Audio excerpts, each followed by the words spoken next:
I am recording. Ba, ba, ba. I am recording. Ba ba ba. I am recording. Ba ba ba.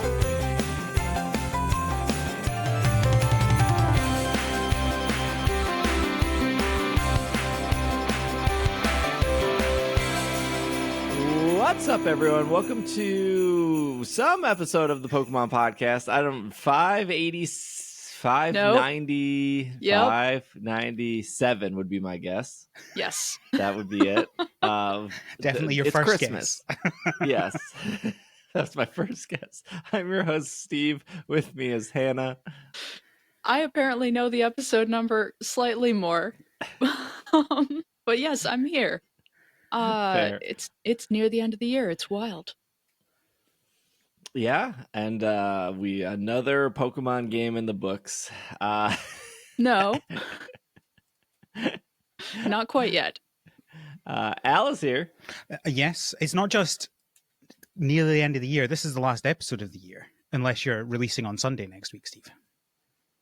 No, yeah, I guess it would be recording and releasing on Monday, like always. Yeah. So there we go. We're going to make the last episode of the year the longest episode of the year, right? No, I don't. we can't do more than last week. Everyone seemed to love it, though. I did not love the editing of it. I don't think they're going to announce another 7-star raid tonight. Yes, I think we're clear with that. Although the 7-star Iron Bundle is very cute and thematic and fun. Here's the deal. There is some Pokemon news here and there. Nothing like terribly important. So this episode is what we said last week, which is story based. So if you have not finished the Indigo Disk DLC, here's your warning for that. Also, your warning that Hannah is probably going to dominate this episode. I'm sure. we can only hope. Yeah,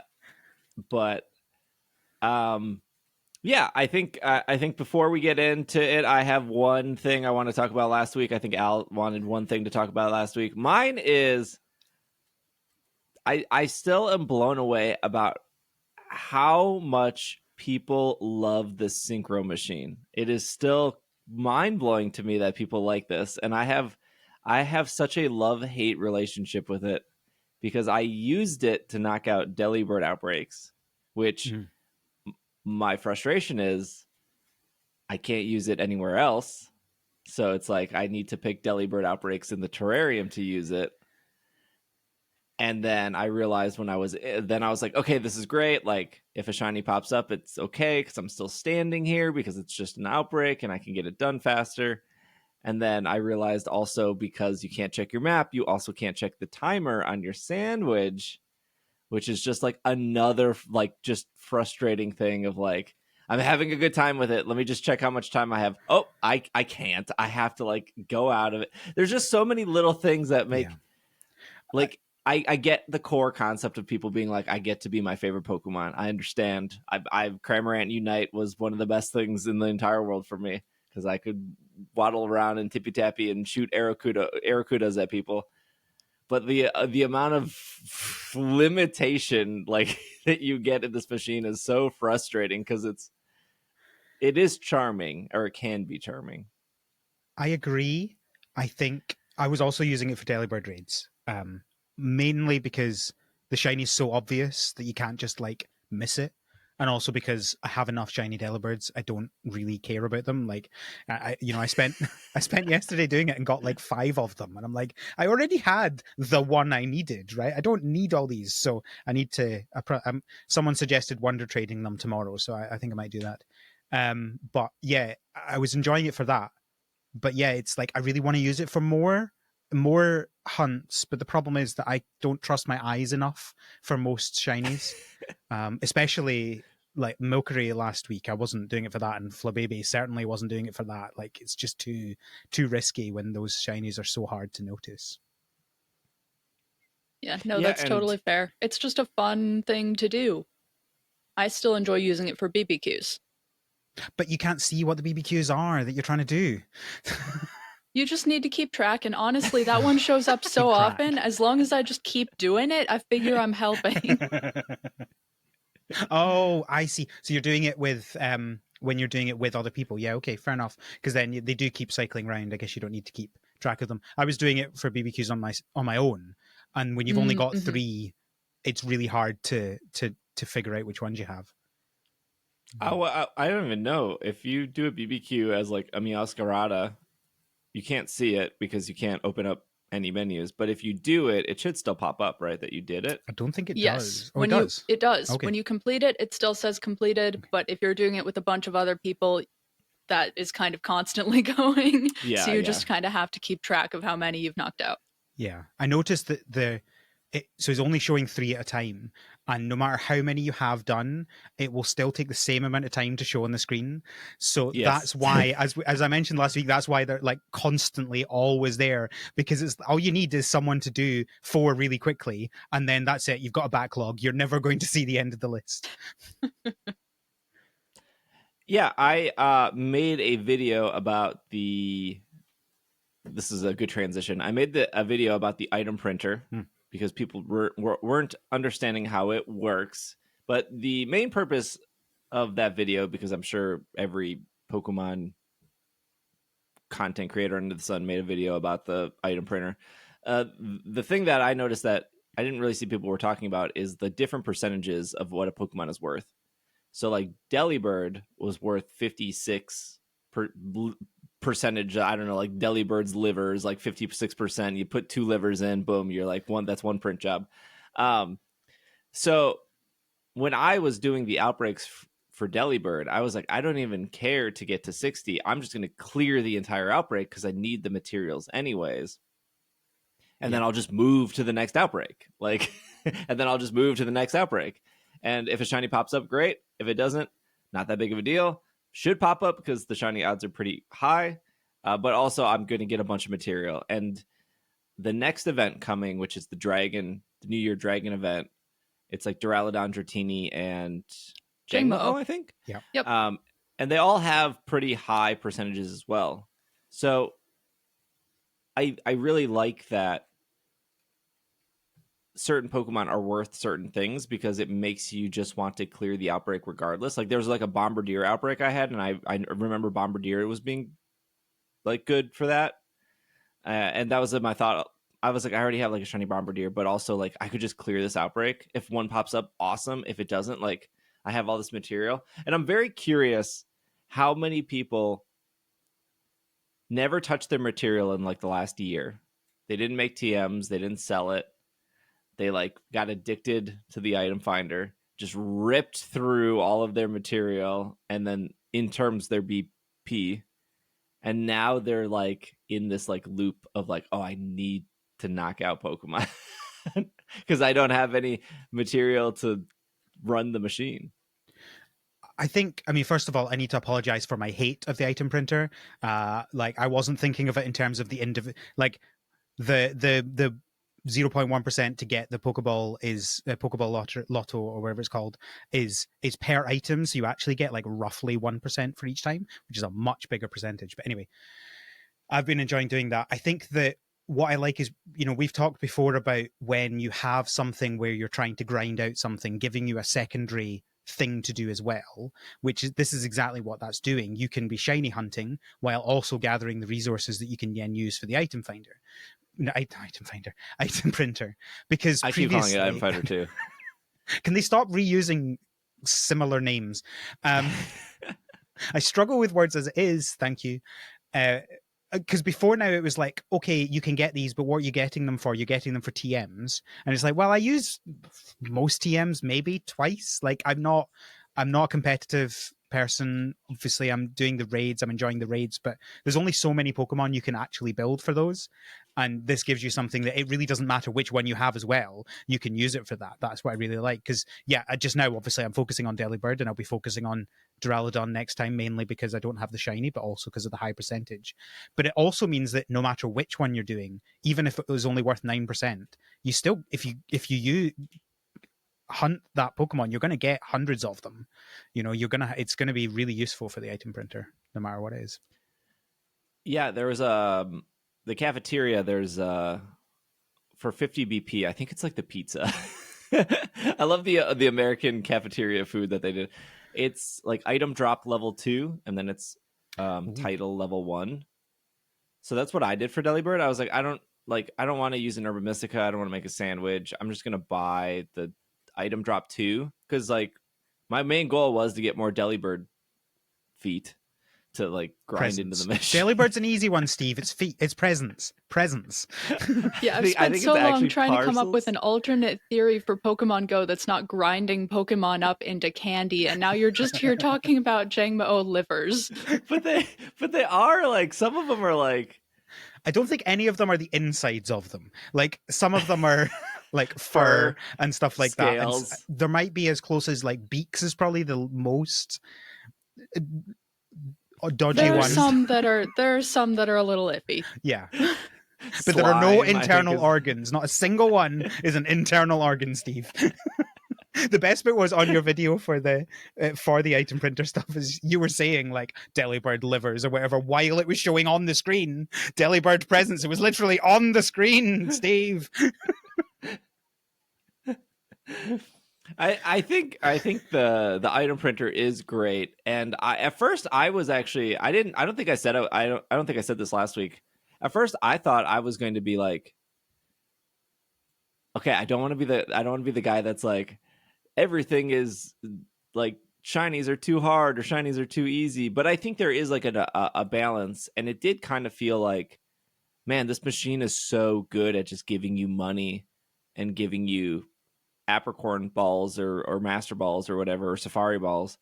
But really, I think I am biased because I play the game so much and because I had just had so much material. Like I haven't run out yet, and like I can keep going. But I think for the average player, and when I say average player, I don't think anyone listening to this podcast is an average player. I think people listening to this podcast are above average players, for the record. But I think for the average player who like came back to the DLC, going to play it for maybe a week or two, then move on to a different game, which is like totally cool. I don't think they can sit there for like 2 hours and just grind that machine. Nor would they want unless to. like, or I mean, if they do start grinding it, they TMs. can like come back. Oh yeah, go ahead. I haven't worked that hard for TMs, and I was still able to upgrade the entire thing all the way up to the Master Ball level with just Happy materials. And I know that I have never once, or I am fairly confident that I have never once farmed Happy materials, and I don't make that many TMs, and I was very surprised that I had enough in there to just upgrade the whole thing and then keep going with everything else I already had. So you get them fairly easily, even if you don't go for it all the time for TMs. I think I honestly, like, I was complaining about it last week, but I think they've hit a really nice balance, right? Because as I said, like it's integrated with another aspect of the game, but also, so I was doing roughly like 10 prints at a time, so that's 100 items, and I was getting roughly one kind of like Pokeball thing every each of those times I did it. So like roughly 1 in 10. And then each time of those I was roughly getting about 2 apricot balls. That doesn't feel like an insane number. That feels like a good number. That feels like you can actually go and spend some time to build them up and use them for stuff, but they're not, if people really want them to still be kind of like semi-rare, like it still does that, right? You actually have to put in that effort. And in terms of like the money thing, I think by the time you're at this point in the game, you've played through the whole game, you've played through the first DLC, you've now played through at least some of the second DLC before you can unlock it, and if you get to the Master Ball, you've played the entire DLC.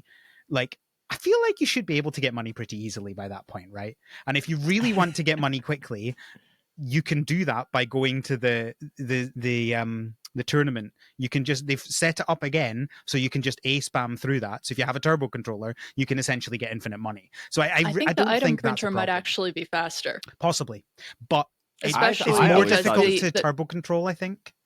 It is, but the tournament also gets harder once you've completed the Indigo Disk. Yeah, and I haven't tested since then to see I whether still my think it was same faster Pokemon to still walk works. around Kitakami to pick up items than it was to go through the tournament, because you're like picking up like rare bones and like comet shards. That's true, they are everywhere. I guess I would have to like time out. Well, I guess you could literally look up how much you would get from the tournament. It's the same. It's like 19,000 every battle or something. Oh, I can't remember. But then like I've maxed out money, so I'm not doing it just now. Right. Like if you use that same amount of time to like pick up items off Kitakami, what is that? If you use that same amount of time, but obviously you would have to do it a couple times to then get an average to then compare it. Because, anyways, I think the loop they created is really good. And shout out to all the people who sold all of their Pokemon guts before this DLC came out and had nothing. Like, you didn't really get that much money for selling that stuff, but I know people did because they're like, I'm never going to use. Well, it was league points you got for them. It wasn't actually money anyway. Oh yeah, it was league points. And yeah, league points don't even matter in Indigo Disk at all. No, I think really the only thing you can do league points for that you can't use money for is TMs. Everything else is money or league points. Yeah.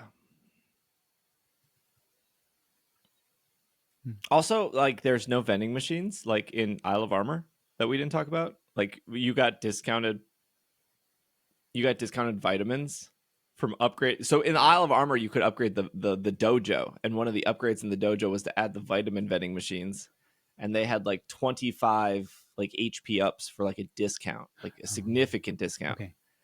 And for a DLC that they were like Battle Academy, Battle Focus, I thought they would have a place to get discount vitamins. Where's the pharmacy at Blueberry Academy? Instead, you're just going in and you're having to pay for every single thing with the new currency you haven't had anywhere else in the game. Yeah. Well, that's not the vending machines are money though. In the Blueberry Academy. Oh, you think mean like they the vending are. machines? Pretty certain they are. Yeah, I don't think they're BP. Because you're just buying Pokeballs. I'm pretty sure they are BP because I'm pretty sure I checked and every single thing in Blueberry Academy is bought with BP. I found that very interesting. Actually, I can check right now. Yeah, I don't have I'm my Switch literally on in me. front of one. Okay, never mind. I was wrong. Yes.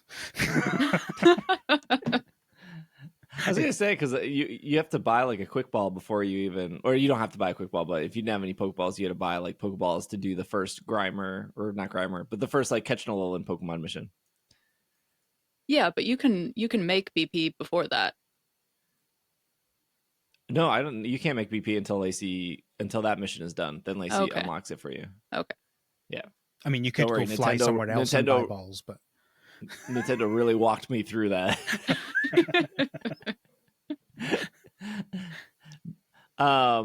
Okay, let's speaking of Lacey, speaking of the terrarium, where would you like to start, Hannah? This is your segment. Where do you just want to go through the story they present? Is there something standing out to you?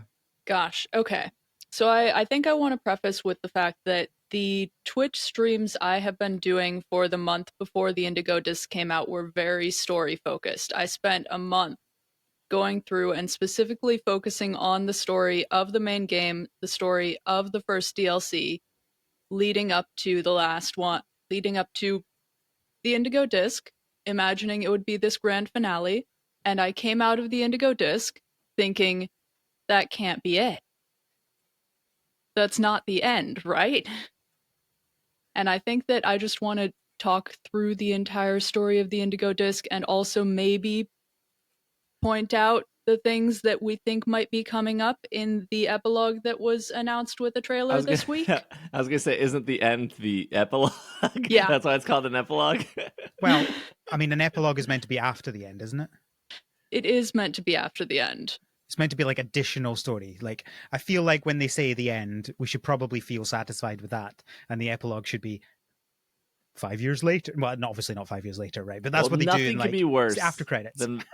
Nothing could be worse than the Harry Potter epilogue. That was probably the worst epilogue of all time. Let's name our children after 8 characters that have just existed. Fair. Not surprised. Lots of bad things there. All right. Yeah, we don't need to go down that rabbit hole. I could. We could, but I think it's a whole it's a different podcast, Steve. Let it be known that Epilogue sucks. It's bad. Okay. Yeah. So we talked about the Elite Four mechanically last week.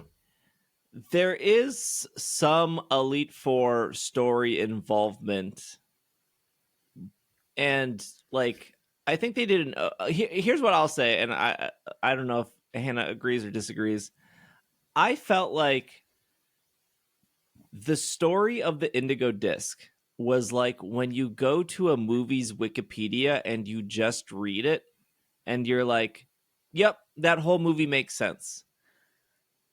Like it felt like the Indigo Disc made sense. Everything from start to finish was like, oh, I understand the story you are telling. You are giving no fluff or filler. You are like, here's the next like bullet point we have to hit off the Wikipedia, which I don't think is bad by any means. I was surprised because Hannah and I sat on the show and we were like, there's so much that they need to tell us.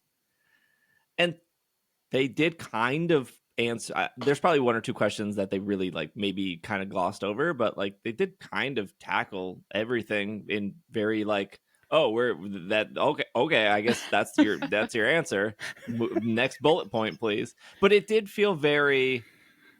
It didn't feel like rushed. It just felt like we are simplifying this down, and here you go.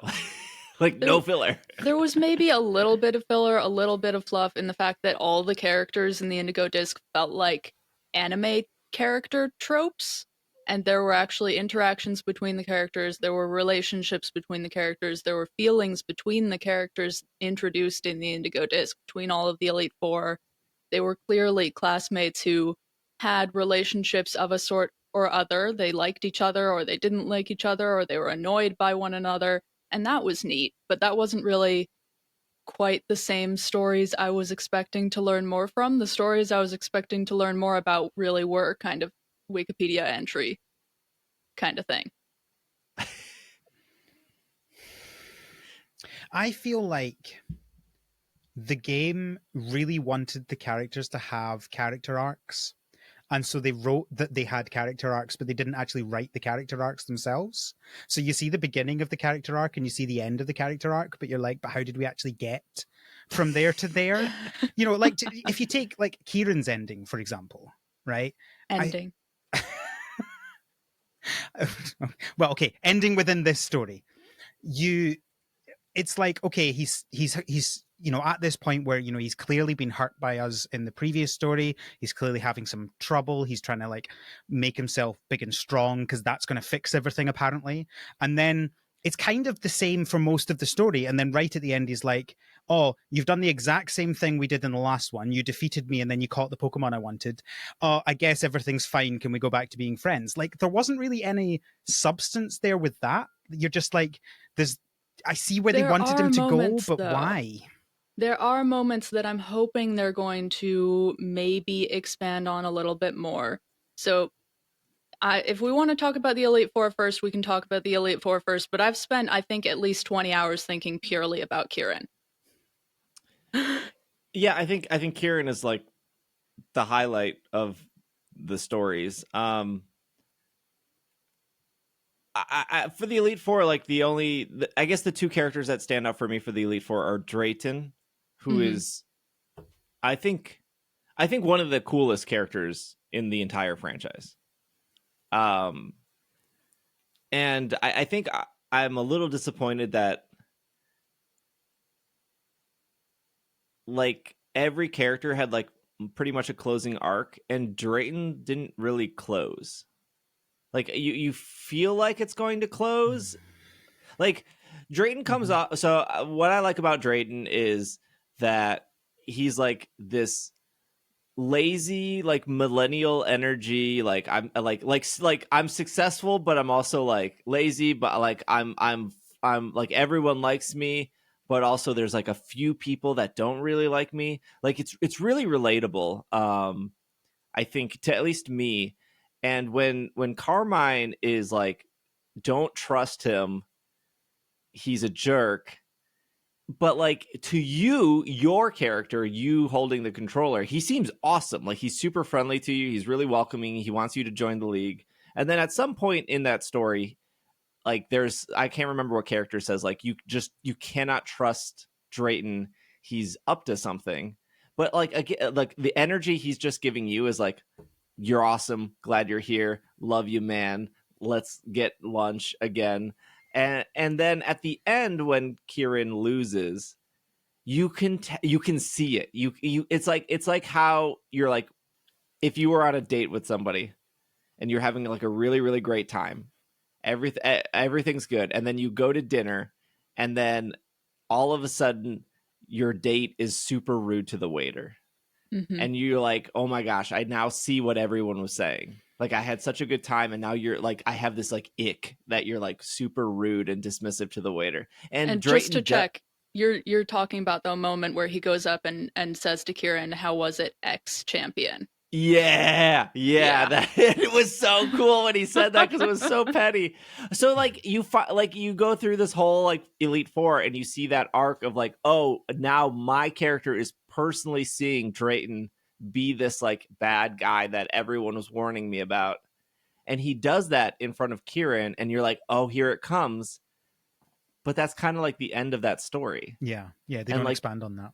There's no payoff to be like, what was his motives? Besides, like, I want Kieran to lose? I feel like most of his motives were almost wanting to help a friend. That's how I felt for most of the time. Though, also, question, have either of you done any of the post-story stuff in the club room with all of the characters in there? Mm-mm. Because I know there's more story there. I also haven't done it. But there is more story there. I know the first thing you hear from Drayton when you go in there, post-credits, post-story, all of that, is Drayton saying that Kieran hasn't apologized to him yet, basically. Kieran hasn't really talked to him yet. He's just gone and disappeared. So yeah, no, I haven't done any of the post stuff. I heard that it's very long if you want to go through, because it's like 18 people and like 3 battles each. Yep. Yeah. I'm looking forward to it, but it's very also it's not double battles, which is really weird. I didn't realize there was any story related to the Blueberry Academy people. I assumed, because I've seen some of the stuff with the gym leaders and the teachers from Paldea, but I didn't realize there was stuff for the Blue. I'll have to look into that, because I've done all my other BP stuff. Right, I've spent everything else, so that's all I've got BP for now. Yep. Except the item printer. Always need more BP for the item printer. Yeah, true, but it's cheap. But yeah, no, I was always kind of weirded out by the fact that other people were saying that Drayton was up to something, because he really just seems like he wants to help Kieran stop being so hard on himself and everyone around him. That's what Drayton seems to object to. Yeah. And there was that biting moment at the end where he calls Kieran ex-champion. But even that, it's kind of just that one little bit. I don't feel like that's him revealing anything. I feel like, I don't know. Like I said, for me, the closest I could compare it to was just like your date being rude to like somebody in like the workforce, whether that's like a cashier or a waiter or something. And you're just like, that was a little jarring. Yeah, I think that's a little bit weird. What I did notice about him as well is, did you notice his catchphrase for you?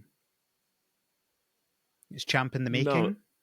He calls you champ in the making, which is what the guy at the start of the gyms in Gen 1 says. He calls you champ in the making. Which I thought was a nice touch. Yeah, no, that is really cool. I will say, not really story related, but lore related in Pokemon. I liked we're jumping all over the place. That's fine. I figured that was going to happen.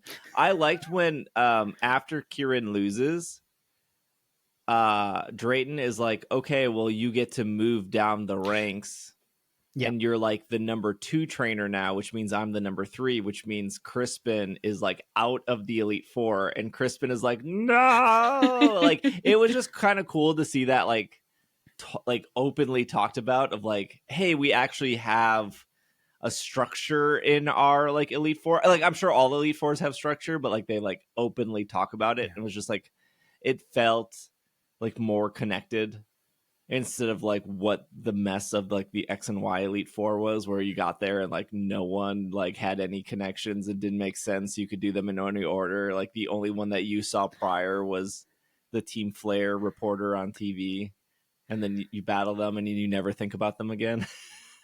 Or I the think that the Sun and Blueberry- Moon one, where he's just like, here's some people. There you go. I chose them.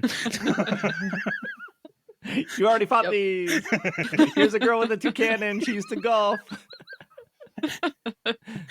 I think the Blueberry Elite Four might be able to make it a little bit more straightforward, because they're a club and they don't necessarily have to pay people for having the Elite Four as a job, or at least that's how it is in Paldea. Since Larry's apparently been working there for 20 years. 25. 25 years. So long. No wonder he's tired. That's a long time. Yeah, I thought Crispin was okay. Like, I thought like I liked the very like little of his personality that they shown. Like, I did like pretty much every interaction with him. Amaris was like fine. I want to see more of Amaris, because I really feel like there's something there, and her relationship with Kieran and with Carmine seems really interesting to me, but they don't show very much of it. Yeah, isn't she like? They say at one point that she's like Carmine's best friend, or they're like really Yeah. close. Yeah, she's Carmine's friend, but she also seems to care about Kieran. Yeah, she said, she asked you who, because I redid this morning. She asked you who Kieran is to you, and you can either say a friend or a rival. And I don't actually know what it says if you say a rival, but if you say a friend, she says, well, to me, he's my best friend's brother. And then she talks about how she's worried about how he doesn't seem the same anymore, and want to. And it's interesting. People in Pokemon always fix things by battles, right? Because she's like, that's why I need to be the one to help him, and that's why I need to defeat you in battle. And you're like, I'm not really sure I see the logic there, but okay, fine, let's battle. That's like the wrestling trope in like just wrestling. Like, if there's a problem in wrestling, we got to go to the ring and solve it. Yeah. Like, that's the only solution. And then you defeat her, and she's like, oh well, I guess you're the one to fix him. Don't lose to anyone else. Classic. So yeah. I think she just struggles with knowing how to show friendship, I think. Well, she has like that military background too, right? Very like stern or whatever. That's the style of outfit, at least. I don't think that's implied anywhere else. Oh, I thought it was. I thought it was like with like the stopwatch and like the stand, how she stands, and True. Okay. Little things. Yeah, no, I thought she got like fresh out of boot camp or something. And then like the most interesting thing about Lacey isn't even like Lacey. It's like the most interesting thing is like she's the daughter of Clay, which is like revealed to you in like those league battles. Like, it's not even revealed to you when you're going through the initial story. It's mentioned, isn't it? It's mentioned that her dad, like, it's mentioned that her dad is a gym leader. Yeah. But like the actual like Lacey's dad is Clay isn't even said by Lacey. It's said by it's either like Claval or Sereno. Like, they say it to you that they confirm her dad is Clay. But like, I think most people could put, if you play Gen 5 and you're like in her area and you're hearing like the Driftveil music and then like she sends out an Excadrill, like you're like, Yeah. oh, okay, I got it. They don't look as closely related as other Pokemon distant relatives tend to, but they have the same gemstone on their hats and hair clips. Yeah. But also, like, nowhere in 2 games of Black and White and Black 2, White 2, I don't think they ever mentioned Clay has a daughter, which is like fine. Well, we don't know where this is timeline wise, right? If we want to get into that. Yes. Like this could be, That's- you know, what she's probably early teens at most. So this could be she might not have existed back then. yeah. I need to look up on what the current theories are for the timeline. They're insane. Because The timeline is there's only a few Yeah. confirmed things, and the rest is just like assumed based on Yeah. Well, like you see, hints and Celebi went stuff. here, and then Hoopa went there. Although there's also a dialogue that talks about how Drayton is related to Drayden, the gym Yeah. leader. I Oh, think did they confirm that? grandson, I think. Yeah. That is also, I believe, confirmed in the BBQ, or not the BBQ, the league club battles or whatever. Yeah. Yes. The club room Interesting. stuff. One thing I found interesting storytelling wise is so much of the lore of these, well, the three of the four elite members is just told to you by Drayton. Like, it just comes up after your battles and it's like, oh yeah, this person, this is their whole deal, and you're like, okay, great, thanks, narrator. He reads everybody really well, and he has to tell you about that. I didn't mind that as much, because it just gave him like more personality. Like if their goal was like, we want to really focus on this guy and the other three are not that important, like, yeah, it gives big Lance energy. I'm not saying it's bad. I just found it funny. I was like, just as like a personality thing, I just love the fact that he must tell everybody about everybody else. If you need to know about someone, Drayton knows.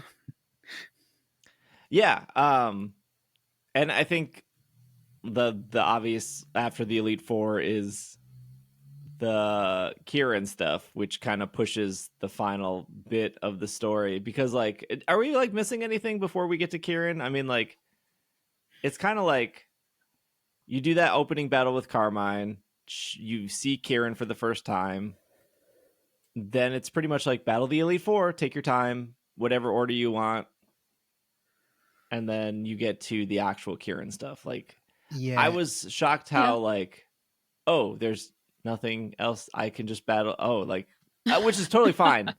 Which is probably great. Like, I think pacing wise is really great. They pretty much like, here's the intro to the Indigo Disk. Now you can do whatever you want. Mm-hmm. And if you want to just get the story done, just do it. There's no like busy work you have to do. Just pick your Elite Four and then you're off to go, or just get distracted and do whatever. So I think, at least for me, pacing wise, they did a really good job at giving you the freedom, but also giving you like exactly where you want to go if you want to move this along. Yeah, I feel like the pacing worked really well. I also liked how there were side characters, NPCs you could talk to if you wanted to learn more about kind of what was going on, about how the characters were interacting. Because I did talk to a few of those, because some of them did have things to say about, well, Kieran. And about everything that was going on at the school at the time. it feels like this expansion is like the Pokemon Masters of the games, where like their focus is on like characters and their backgrounds and their information around them, because there's a lot of that in Masters, isn't there? It's like the whole point of that is you meet people and they tell you things that you wouldn't have known elsewhere, and it's kind of the same thing here. And I'm sure we're about to talk about the actual big story of that, but I feel like that stuff works really well. It's like, especially with the league club stuff later on, it's the same sort of stuff. It's like, hey, invite this person here and invite this person and you'll get some story and that sort of stuff. Yeah, I do like that. Yeah, actually, especially with the league club stuff at the end, that really does feel like Masters in some ways. It's kind of wild. Well, let's take a break real quick, and then when we get back, we can talk about Kieran and the tree that didn't actually matter, and then the hallway. I forgot about the tree. Sword and Shield haters didn't forget about the tree. All right, we'll be right back. And we are back from our break. So in the Teal Mask, I said I liked where they were going with Kieran. I liked how he was like this timid, shy, wowzers little kid. And then I liked how they built him up to become like pretty jaded. And some people didn't really agree with how they did that in the story. Mm-hmm.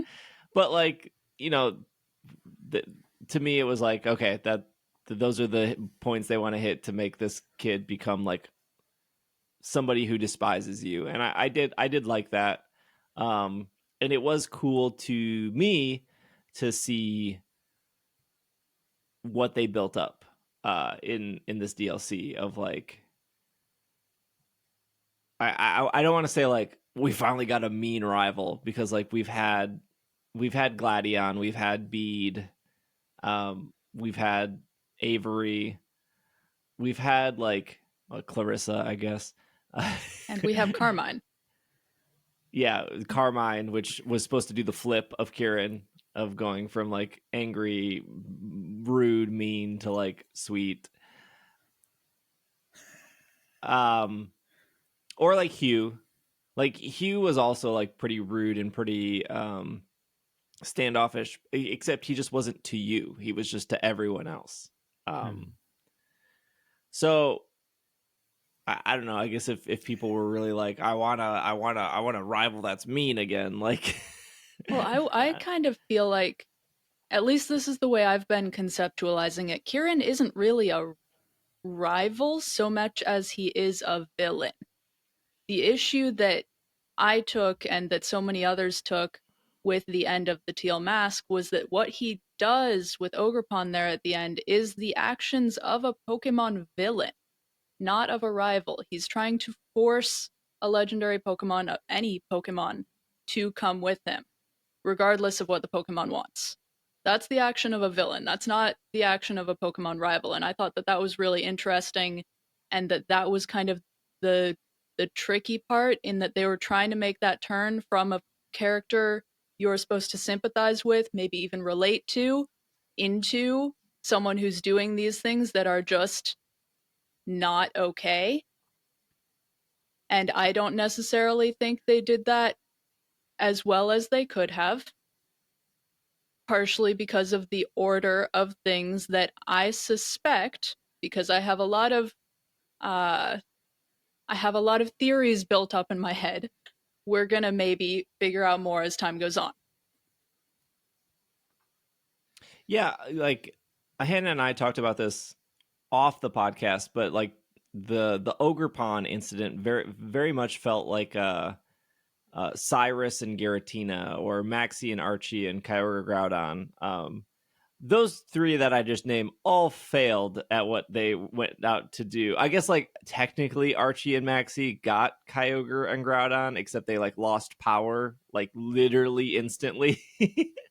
But like the only one that like really succeeded, well, I guess like Getsus succeeded. Like Getsus succeeded in like getting either Reshiram or Kyurem, or Reshiram or Zekrom. I guess like Colress isn't really a bad guy, but he is, and I guess he succeeded in catching Kyurem. But then like Giovanni's like probably the best example. Giovanni was like, I want Mewtwo. Mewtwo doesn't want to like work with me. I'm gonna put a bunch of armor on him, and like you can't leave. You're my Pokemon. So like I did get that like energy from Kieran of like, I don't care what this Pokemon wants. I just want them because they're a legendary Pokemon, which is like the standard Pokemon villain trope of like, what is the legendary Pokemon? I would like it for myself. And it's gone in an interesting, it's gotten developed more with the Indigo Disk, because at first it was, I want Ogerpon because Ogerpon is Ogerpon, and I've had this connection with Ogerpon. But then it kind of expanded with this second DLC of, I want to get stronger, I want the legendary Pokemon because the legendary Pokemon is the strongest.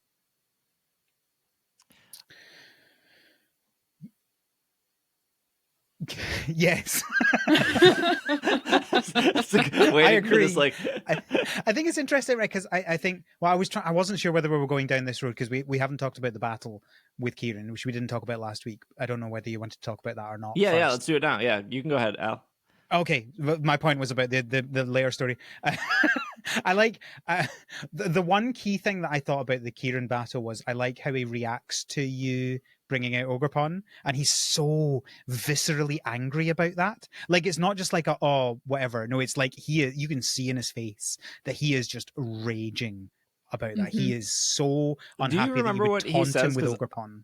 Because I didn't bring Ogrepon because I Right, created you made your new team. I made my new team. Yes. Ooh, show off. No, it's not Yes, even a show off. You me- should me- have brought Ogrepon. But my Ogrepon was level 100. My Ogrepon knocked out his ace Pokemon with a one-hit KO, and I have never laughed harder at a video game. I can't remember the exact words, but it was something along the lines of you would bring an ogre here just to taunt me or something like that. Bring the ogre here just to taunt me or something like that. Like he specifically calls it the ogre, not Ogrepon. Oh, interesting. Which I feel like is probably a deliberate choice, right? Because he's not like respecting what we've kind of learnt is her actual name sort of thing. He's like, I think it's probably meant to point out that he doesn't actually care about her. He just, like what we then see with Terapagos later on, like he cares about having the Pokemon and not about knowing the Pokemon. Oh yeah, I think like, in like hindsight, it was like it seemed like he just liked Ogrepon because it was a legendary Pokemon. I think it starts out differently. I think it starts out as him feeling a kinship with Ogrepon, and being like he is not, he's not well liked. He's not got lots of friends. He's kind of the outcast. Oh yeah. And Ogrepon is the outcast, and so that's why he starts to. And then when she like essentially turns him down, right? That's when I think it kind of snaps for him, and suddenly he's like, oh no, it's before that. It is. I promise. Okay. No, go for it. So, I'm here. It depends on how much speculation we want to go into. There are little hints and little puzzle pieces scattered throughout these two DLCs of where exactly Kieran might be becoming more of a villain. And gosh, which I thought they were going to address that in this story. Yes. And they didn't. Which is why I'm grateful for the epilogue. Yeah. Which I'm hoping to be grateful for, because that's exactly why I finished this story going, wait, that can't be it. Because there are characters throughout the Indigo Disk basically saying, that's not Kieran. That's not the same person. And I was going through that whole time saying, that's not just Kieran. Yes, I think that is still Kieran's maybe at a core goals, but I also think that there is some sort of influence, some sort of maximizing of, say, toxic behaviors that could be happening to him. And I think of us, Al might have more of an idea, but I haven't looked at any spoilers. I don't think Steve has looked at any spoilers. So we're just talking about pure speculation here. I mean, just for the I've seen almost nothing about the epilogue. I've seen a couple of small things, but nothing like fundamentally story-wise. Okay. Yeah, and for the record too, the only thing I saw was a screenshot that said like let's make Moshi or something. That's why at the end of last week's episode I was like, I thought like, what happened to the Moshi mini? I don't even know if it's a mini game. It looked like a mini game. Oh, so you didn't even know it was the epilogue at that point? You just thought it was somewhere in the game? No, I just thought it was like I just saw. I was just going through Twitter and I just saw a screenshot of like it said Moshi on the screen in Kitakami, and I was like, oh, like we're gonna go back to Kitakami at some point. And like when I finished the game, I was like, where did I miss? Is this like bone? And they were like, oh no, it's not like in the game or whatever. I'm glad we now understand why it's in the game, right? Because the sensible thing is to not add that into the game until you want it. But because they wanted to release it on the 11th of January, they had to have it in there because there's no way they were getting it out between Christmas and the 11th of January. That was just not happening. Yeah. So I'm assuming the epilogue is going to be a mystery gift item that they just give us, and then like the Darkrai thing in BDSP or like the Shaman thing in BDSP, you got to connect, get the item, and then whatever that item is triggers the epilogue. And who knows how long it is? Who knows if it's 5 minutes or 10 minutes or an hour? Some people or... know. It's in the game, so somebody knows. I don't think it's humongous, but I don't think it's just like the kind of Arceus and BDSP or whatever. It's just like, oh, here it is. Event here's the thing. That's it. No, I think there is actually work and story to that, but I'm not sure the extent of that. And the epilogue makes Kieran's story a little bit harder to talk about because we don't know for sure. We don't know for sure what's going to happen in the epilogue. Some people, it is out there, but we don't know what's going to happen. We don't know the spoilers. But there were hints all throughout the Teal Mask about something we didn't know more about yet. So and a couple of them they zoomed in on in the epilogue trailer. So on the signboard, I believe the third signboard in Kitakami, when you are traveling with Kieran, taking pictures of the signboard for your school assignment, on the third signboard, I believe that's where it has the picture of the Loyal 3, the Lousy 3, and the Trainer. And that is one of the things that they zoomed into at the very end of the epilogue trailer. As well as in the shop in Kitakami, there is that little plush just sort of sitting in the shop. Plush. They're calling it a peach because it's related to Momotaro, the story, which is what the Kitakami story is based off of, I believe. And that is expected to be related as maybe another force influencing, or well, it looks like the toxic chains.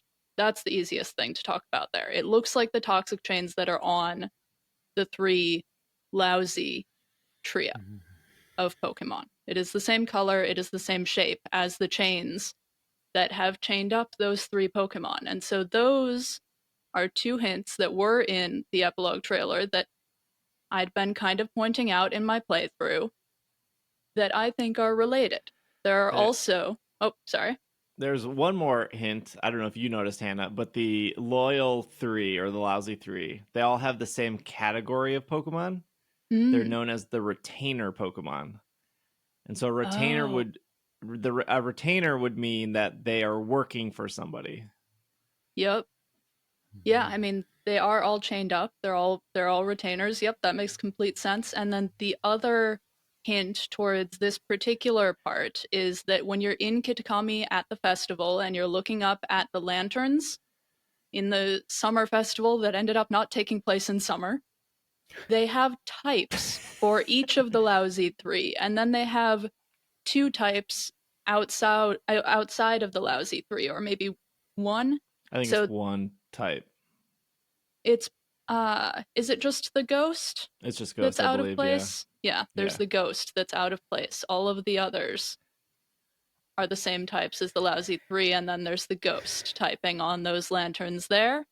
But going back to Kieran and how Kieran relates to all of this, the particular place where Kieran starts acting different, as far as I could tell, and they've been really subtle about this. This has been just little hints here and there up until the Teal Mask, where it's still... You can debate this. I have debated this with friends over text for hours, because plenty of people still think that this is kind of... that the Teal Mask and the Indigo Disk are Kieran's story. And I respect that viewpoint, but I disagree. So there is a point at the third signboard, and I know this is the third signboard, where Kieran comes up and something happens on screen. There's this wavy effect that happens on screen that doesn't have to do with anything else happening. There's no Pokemon appearing. There's no magic happening other than that you can see, but something happens on screen. And from that moment onward, that's when Kieran starts acting a little bit different and gets a little bit rougher on himself and those around him, more and more and more, until the time when you defeat him and he falls to his knees and there's another screen effect just like that. But it doesn't stop there, though. This is the thing. That's when it starts to lessen, though. Oh, okay. So it's that's the peak sort of thing. So That's that sounds that's how I interesting. think about it. I do think I'm being a little bit cynical here, but I do feel like Please. there is a huge history of Pokemon fans as a whole seeing things and going, that's a hint about something, Yes. and nothing ever happens about it again. Not to say it wasn't a hint, and not to say there wasn't something that could have been there, but I Yeah. feel like then Pokemon just go, we're done with that, thank you. And no, I don't mean like Ghost Girl in X and Y, right? That was probably nothing. But there's loads of them all over the place, You mean right? all of AZ's storyline? Well, yeah, I mean that's a perfect example. Yeah, absolutely. Like I would love for that to be the case and for us to get a proper conclusion to this, because I guess that would maybe make his ending in this story feel a little bit less weird, right? Because if he had been, the implication here is possessed by something, and by the end of this, Not necessarily. There's a distinct difference between possessed and influenced. I think it's still Kieran at heart, but I think he's been influenced to be more toxic. I agree with Hannah. Yeah, it doesn't seem like he's being controlled in any way. Okay. I guess that would explain a little bit, because like that's my biggest frustration with this story is I really like what they're doing, and then they get to the end and you defeat him, and then he's kind of like a little bit like frustrated. We're really frustrated with that, blah blah blah blah blah, and then you go to Area Zero, you have the whole same thing again, right? Where he's like, oh, I'm going to catch Terapagos, and you're like, oh no, here we go again, because clearly he's not going to end up with Terapagos, so we're going to have to deal with this again. And then you have that whole bit, and then right at the end, it felt to me like an about face. Like suddenly he's like, oh, can we just start again? Like it didn't feel like there was any progress there, but maybe, I don't know. There was a little bit. After you defeated him, he started kind of saying your name again, and as you were going through the Area Zero, you did say wowzers at least once. I never noticed him saying that at all, that word. You miss his signature catchphrase, wowzers. As you're going through Area Zero, especially right before you open the gate to the Zero Lab at the, as far as we knew before now, the lowest part of Area Zero, before the last part of the DLC, debatably. Time Machine is lower, but not many people think about that. So the Zero Lab, right as you're about to open the gate, he says wowzers, he says something, he makes a comment, and everyone looks at him, and that's kind of one of the moments of him going a little bit back to normal, and Carmine smiles because that feels like her brother again, and that kind of thing. Yeah, I do like the word influenced. It felt to me like Kieran like watched one of those YouTube videos where like the guy is in the garage and he's like, I've read all these books and I afforded this like huge Lambo and you can too. And you're like, oh, you are influencing a very specific kind of person and they're going to fall for this. Yeah, it felt very, there's like hopefully like 10 people who listen to this podcast that know exactly what I'm talking about. I would also maybe use the word corrupted, and that word only comes to mind because of Porygon Z on his team. I think that choice is important. Can we talk about his team? Because I think his team is fantastic. And I'm not just because he has a cat, right? I am not exaggerating. When he brought out Incineroar, it was probably one of my favorite moments in all of Pokemon ever. Like his team is just so good, and like as story wise, I think it's really good, but also like competitively, I know it's really good. And here's my nerdy voice. I'm sure somebody's listening to the podcast and going, well, actually, Steve, I one-shot all of Kieran's Pokemon the first time. It was really easy. I'm sure you did. I'm sure your level 100 Kyogre and the other 5 legendary Pokemon you had, I'm sure you just hit Water Spout and you just like went on your way. It's totally possible. I wouldn't say like his battle was tough for me, even though I was like underleveled and I built a new team, and I've learned from that team that Reuniclus is just a bad Pokemon and it's not good in any way. Like Reuniclus is like dead weight, but like I thoroughly enjoyed that battle, and I thought it was really fun. His like they did such a good job here in Pokemon, whether or not you think Pokemon games are hard or easy. And I know some people struggled with certain Elite Four members, and some people like they're just not battling people. They're just not battle enjoyers anyway, so they're going to struggle. I don't think Pokemon games will ever be to the point where like they're so hard that somebody can't finish them. Like that's not their goal, right? Like they want you, like this isn't like Elden Ring where they want you to hit your head against the wall for like 5 hours on a specific boss. They want you to go through, and especially they want you to go through and see the rest of the story. Like if you cannot beat Kieran, you can't see the rest of the story. If you can't beat Cynthia in BDSP, which a lot of people struggled with as well, you literally can't even get to Shaman in BDSP if you don't beat Cynthia. You have to like beat her in order for Marley to show up in the cave to like walk you through to get to Shaman. Like, but like the thing that I think Game Freak accomplished, and say what you will, this is my big rant. Say what you will about like the frame rate of Scarlet and Violet, or the bugs of Scarlet and Violet, or the how ugly Scarlet and Violet is. I agree with you everywhere there, but I think that the balance that the competitive team or whoever designs Pokemon and moves and like puts these together, I think they've done such a good job this entire series to have, 600 Pokemon, 900 moves, 800 abilities, introduce new held items, and everything just still works. Like all of these just still work together.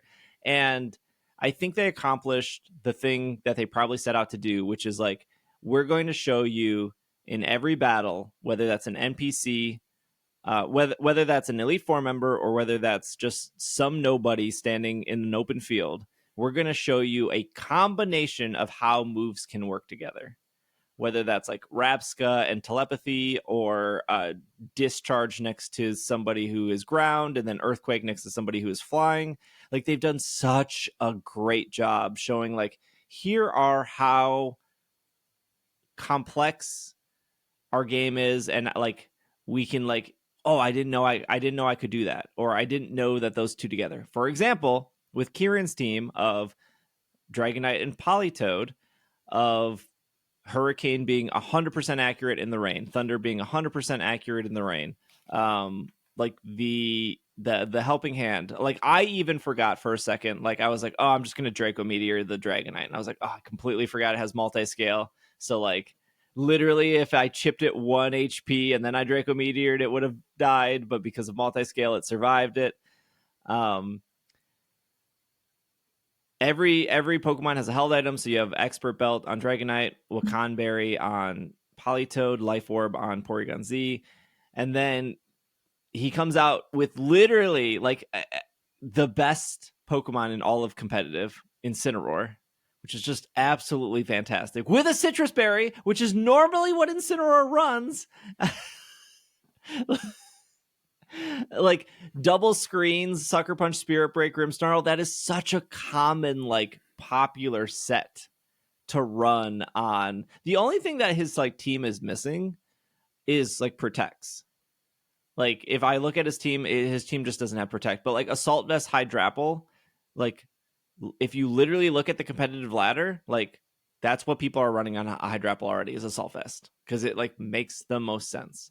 Like everything about his team is just so good, and I'm sure some people struggled with him. I'm sure some people thought he was very easy, but like the point being is like he has like easily the coolest team in like this entire franchise, and it wasn't just like random, which I think goes back to the story. It was like, I am going to change my team to actually try to win.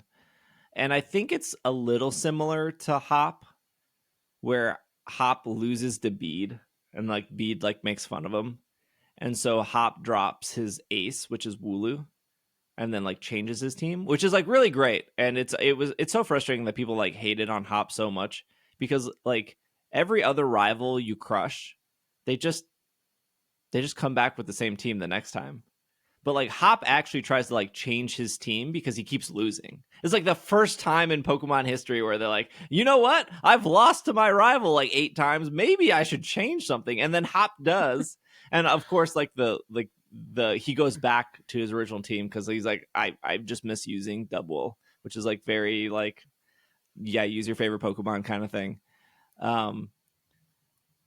There is one other case of a rival doing that, and that's where Blue suddenly doesn't have his Raticate on the team. He doesn't switch it with something else, though, which is the theory about it being dead. But yes, I think that's an interesting, because we talked a little bit about this last week with the Elite Four members about how they've taken this DLC to tell us about more, or to show people, especially I think kind of probably people like me. I'm probably the target market for that, right? Because I don't really care about competitive, but actually when you learn about that stuff, it's quite fun. And I actually ended up thinking up a few of my own ones, and like the one that I realized today is when I was against, it was actually kind of by accident that I figured out, but like when I was against I'm rubbish with the names, the Steel Elite Four member, Emerus.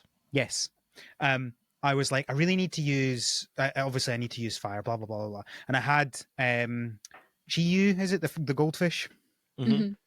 And it has Lava Plume on it, which hits everything around it. But I realized, of course, I have my Dash Bun, which can't be hit by fire attacks and actually buffs its defense. So that was another example of like actually using what they had done and shown different things that you can do, and me going, oh well, I can take advantage of this as well, and I can run this Lava Plume attack both of them, and not only not hit my other Pokemon, but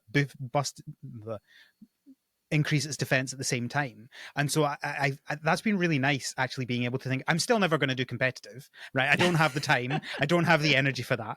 But it does make running Pokemon games a bit more interesting, especially the second time through. Yeah. I think the cool thing about Pokemon is like, at least like this DLC is like double battles lean so much into what you can do standing next to another Pokemon, which just makes it more interesting to watch and more interesting to like build around, and you just have more choices. The one thing I will say before we move on from Kieran is like, obviously he always had the Diplin, right? And I think for the most part, like he didn't have like all these other Pokemon are new. But the thing that stood out to me is that he had a Poliwhirl, and then he evolved it into a Poliwrath, and he still kept the Poly line, but he would have had to start over.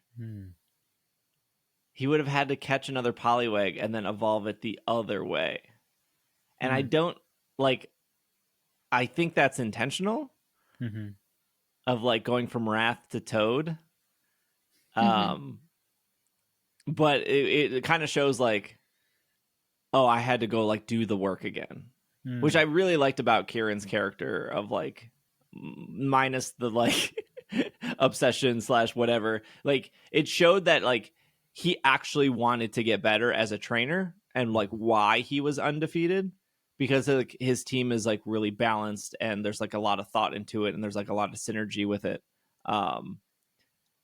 And yeah, and like just the little thing of like, oh, you had a fully evolved Poliwrath, which is a pretty strong Pokemon, right? Like every Gen 1 fan is like, I want to, but like you got rid of it, started over with the same line, and just went a different route on that line. Yeah. Yep. I feel like maybe there's a metaphor there about fixing your mistakes, but it doesn't mean you have to go completely different direction. You know, just like his team has been very intentional this whole time. Steve, you did a whole side podcast on that, right? Yeah. His team was very thought out. Like he doesn't have the Shiftery anymore. You could there's probably something with Grimmsnarl being its own ogre, because Grimmsnarl is an ogre. Where like he couldn't get Ogre Pond, so he got a different ogre. Just a very competitive ogre that was popular for like 4+ years in the competitive scene. I mean, like Incineroar makes sense. Like Incineroar's a heal. Like it's known as the heal Pokemon, and obviously Kieran is the heal in the situation. Heal being a wrestler term for bad guy. I don't think I think actually Hannah's 100% right on the Porygon with the like the corruption stuff.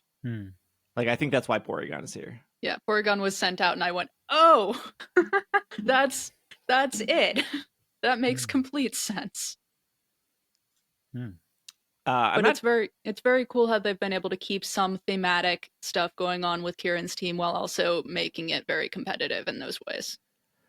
I don't remember Carmine's team very well, besides like her having some of the Pokemon she had before, but she had a couple new Pokemon, and when they came out, I was like, oh, they're like, these are like softer Pokemon. They're not like as aggressive as her initial team was. But I would have to relook at her team. I guess that like after defeating Kieran and going through like Drayton, like being petty, we then get called into the office to then meet Geeta and I'm blanking on her name right now. What the heck? Rika, yeah. With another dig at Kieran not being champion anymore, because of course the announcer didn't know that he wasn't champion anymore, so calls him Champion Kieran.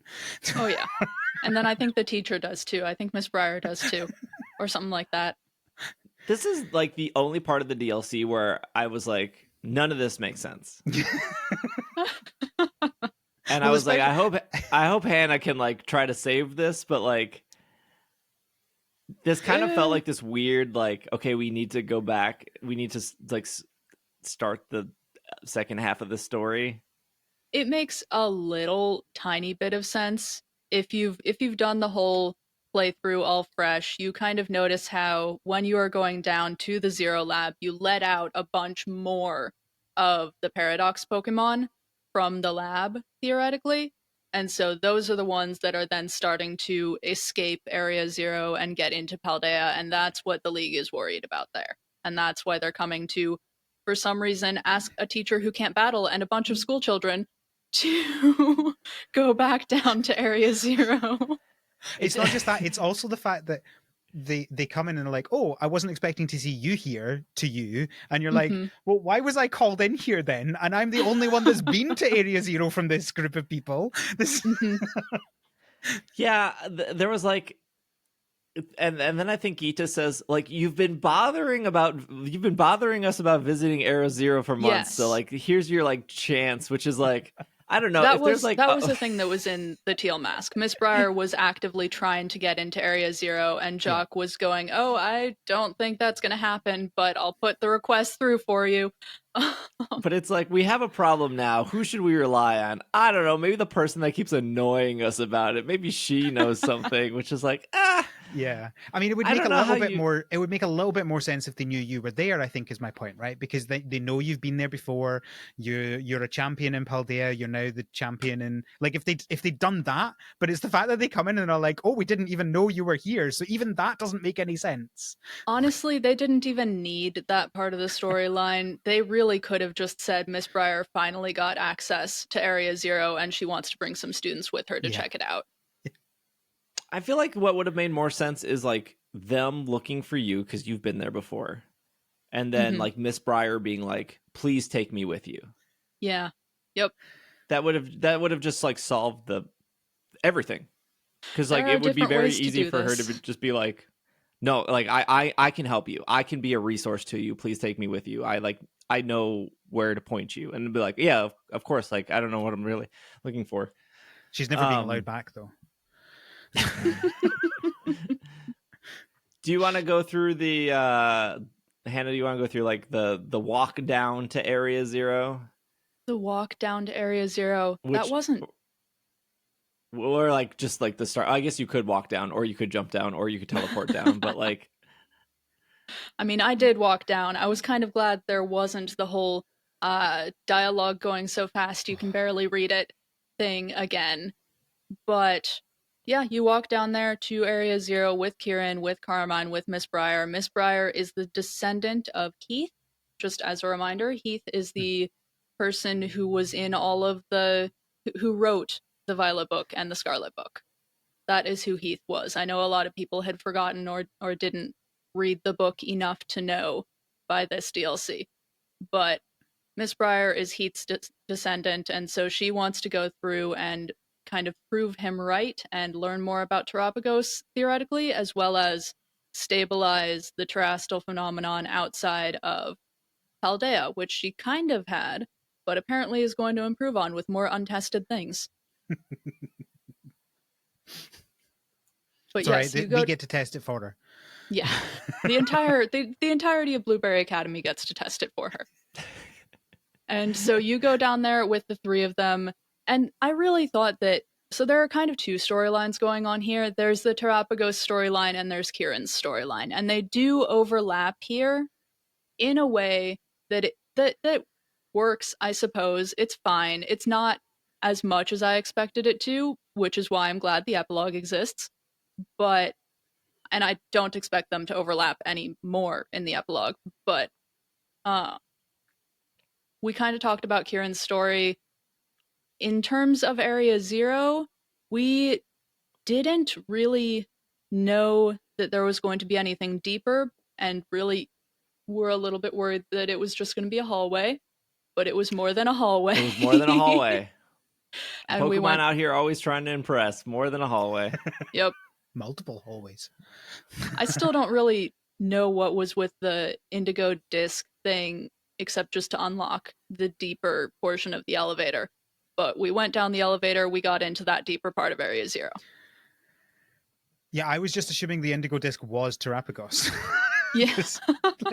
I thought Terapagos was trapped in the creepy green orb hovering above Blueberry Academy. I was very worried about that. Yeah. I just remembered we did miss, just before we get too deep into that, I realized we missed an important thing, which is Drayton saying he wasn't going just because he can't be bothered. Yeah, no, that's just... I can relate, man. Totally understand, and is completely within his personality. But we needed to mention that as well. No, that man is spot on that in this entire DLC. It's not worth it. I feel you. You know, the interesting thing that going to the Terapagos fight, like you get a little bit of dialogue and stuff going through that, but I did like that. In 28 years of Pokemon, like they finally reused the mechanic that they've used like in 2 games, which is you need to knock out a Pokemon to open a door. And I thought that was like clever, especially in Area Zero, where it was like the first one was like very obvious. Oh, I got to fly over there and knock out I think it's a Noivern. And then they kind of like hide the Pokemon. So you get a little bit of exploration. You get to pick up items. You do a little jumping puzzle. You knock out the Pokemon. The next door opens.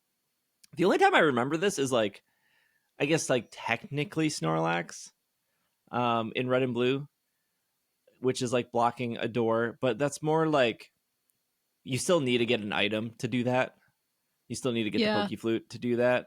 And then the only other Sudowoodo, but yeah, Sudowoodo is still like you need the item. You still need one of the rocket hideouts. You have to take down Electrode or Voltorb. I can't remember, to open a door. There was in Heart Gold, Soul Silver, or Gold and Silver. There was like 3 Electrodes you need to knock out with lamps to like progress through, which is also an interesting mechanic that they don't really. I feel like they don't really repeat. But the only like must knock out a Pokemon to progress, and you don't need like a key item like a Pokeflute or the Squirt Bottle, is in Black and White. You have to knock out a Crustle that is blocking a door, and you can fight him at any time. There's nothing you just have to fight the Crustle to open the door.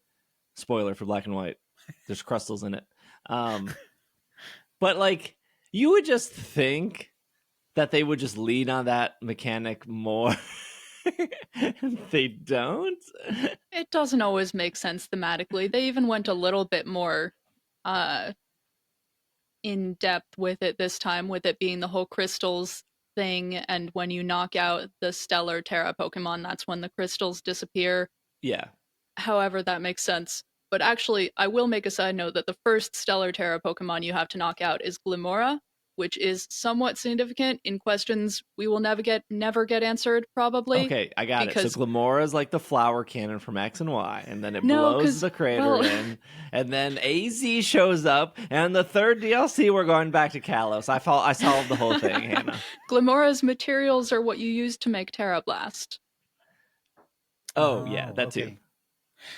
My only frustration with this bit is just let me catch the Pokemon. I really wanted to catch the Pokemon because they're the first ones you encounter with the Stellar Terra type, and Mhm. they Oh, just yeah. don't. You have to knock them out. It's like they could have easily made the story work, right? Because you have to knock out the Terra part of them before you can catch them. So you just say that's the thing that breaks it down. They wouldn't let me get. It's really annoying. Just let They me had catch to them. wait to tell you what Stellar Terra type worked until after you'd finished the Terrapagos battle. Fine. And then, well, I mean, they let you knock out and catch the alpha Pokemon in Legends, like the three big. Yeah, that's was not it, like, this. Zor- I know, but like, It's I'm different. defending you, Al. I'm All defending right. you. They should let you catch. Yeah. I totally get why there's not like a dialogue walking sequence down, because like the opening of the doors to the tree that doesn't do anything to then getting to Terrapagos, it does take a while. Yeah. It's an adventure on its own, and I mean, this is a DLC, and they're kind of trying to keep it short. And there wasn't as much left in the whole terastallization story as I was hoping they would be. Just a lot of questions were never going to get answered, but then also some we did get answered. Such as? Such as, we're going to need another warning, spoiler warning before that. Not actual spoilers, it's in the game, but a lot of people haven't found it yet. Oh, you're talking about after Terrapagos? Yeah. Oh, Okay, yeah. before we get there, I maybe I missed it, Hannah. What is so emergency in Area 0? You and your crew have to find it. Mm-hmm. What is the emergency about a turtle being stuck in a rock? Like, No. what was the actual emergency? If I'm remembering right, and I think I took screenshots of it, but if I'm remembering right, Gita comes to you saying the emergency is that there are too many Paradox Pokemon getting out into the rest of Paldea. Let me double check. I think you're right. Yeah. But there's no explanation as to why in this part of the story, without the other bit we're about to talk about, there's no explanation in this part of the story that I remember as to why Terrapagos has anything to do with that. And No, there's not. Why he's stuck in the rock? Yeah, no, there's no explanation to Terrapagos. I took notes on every single thing. There's no explanation to Terrapagos. There may be an explanation in the anime, but they're really making the Darkest Day look very confident as a storyline. Like, no, I mean, It's really hard to talk about any of this without also talking about the bit at the Crystal Pool. Yeah. So, I mean, we definitely can talk about that. I think that is the reason. Talking about the crystal pool make the turtle being stuck make more sense? Not being stuck, but about Terrapagos in general, I think. A bit, yeah. The crystal pool is what made this storyline satisfactory for me. Yeah, no, I like the crystal pool, which is okay. We'll circle back to Terrapagos. We're dancing around it so much. We'll circle back to Terrapagos because there's some story stuff there. He's stuck. You pull him out. You fight him. Obviously, the Pokemon trope. Then after credits roll, you go back to Kitakami, and all you have to do is walk up to the crystal pool where you battle the Milotic. And if you don't know about this, and if you haven't played this, please go and do it yourself because Definitely. It's important. Yeah, it also only takes like 3 minutes. So go do that and then come back if you haven't done this. You don't need Terrapagos in your party. You just literally need to have credits roll. And then just go to the crystal pool in Kitakami and then just walk up to it. This isn't like a time travel thing. It is a It's time like a- travel thing. It's I thought it was like a debatable. parallel. It's debatable. Well, so that, I mean, yeah, but the whole thing is debatable, right? Like the paradox Pokemon, are they actually from our timeline? Blah blah blah blah blah, etc. That's all the same thing, right? Because the question is not. I think the key point is Terapagos is the source of that. Whatever that is, Terapagos is the source of that. Whether it's time Terapagos travel is the source or of time of travel or the machine. I Right, because suppose. you arrive here and then Terapagos just materializes someone from either the past or a different timeline. Yes, but we also know that the Crystal Pool is a place where people have said you could go and see people who have passed away. That Yeah, is something special about the Crystal Pool, connecting the power of the crystals there to the power of the crystals in Area Zero, which are undoubtedly related to Terapagos. Yeah, sure. But seeing people is very different from trading a book with them and actually getting a physical book out of that. Like Yes. They were transported.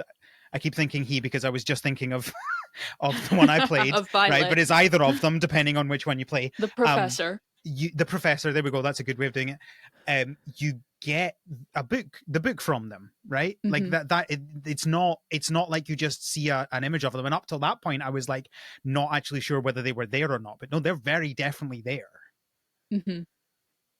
Depending on the extent of Terapagos' power. I mean, Al, you and I both True. watched the whole of the Arrowverse. We know how far you can stretch the limits of imagination. That's why I was like, I don't know if it's time travel or different timelines, because like apparently there's a difference of that technically. Yes, the one line where they mentioned that it's not just a time machine, it is a time and space machine. That solved everything enough for me. That was plenty satisfactory. I understand. I feel like no explanation to that would be satisfactory, right? Because then you end up in the debates of time travel paradoxes. I think they're just leaning into that. You were already in the debates of time travel paradoxes. Yeah, but my point is, I think they're just leaning into that, and they're going, it doesn't matter. It doesn't matter whether it's one timeline or multiple timelines. It's happening. Deal with it, right? Yeah. Like that's what they're saying, and I'm okay with that. Yep. I mean, if we're talking about mythical Pokemon, Celebi is not allowed in the game. Therefore, it cannot be time travel. Think about that. I will not think about that. No, I like that part. I think it was cool that like, oh, you're still alive. Oh, you don't care about your son. That's weird. That's not what they said. No, I think my point is like, I think that explains the emergency, and it's weird that this wasn't part of the story, because I think that you did something that then got Terapagos stuck, and now Terapagos is just going crazy and doing more of what the machine does, or powering up the machine, or blah, whatever. Is the machine still around at this point? I forget what the deal is with that. You can go into the machine room still. Before you unlock the deeper part of Area Zero, okay. You can go into that room still. So, right, okay. So Terapagos is either the source of it, or is being harnessed by it or something. And the emergency is because something happened with Terapagos, and now because of that, more Paradox Pokemon are coming from the timelines or the past or the future. Doesn't matter. That's the issue. I'm not sure any of that was said, but I could imagine it wasn't. it. It wasn't said. I'm not saying it was said. I'm saying it was implied, and you don't get that implication until you go to the Crystal Pool. If you don't go to the Crystal Pool, you have no idea that Terapagos could possibly have any indication to do with that. You do have an idea, because there are the journal entries. There are all the book pages with the journal. I didn't read a book. I'm not reading. Then you don't get to argue that you're right about the story, I'm not. No. That's no, because that whether the book or not, right? That isn't something you have to go through the story, right? So whether the book tells you or whether the thing at the Crystal Pool tells you, if you don't do either of those things, which are not required for the main story, Miss Breyer directly shows you the page of the book that's not blacked out or censored in any way. You have the book there as part of the story that is unskippable. No, I think what Al is saying is like in the book before Terapagos that you find in the desk that's randomly down there. It says that you're going to do the thing you do at the Crystal Pool. It like predicts it for you. There is that moment. Like, it says like that is the one and only hint that people have to go to the Crystal Pool. Right.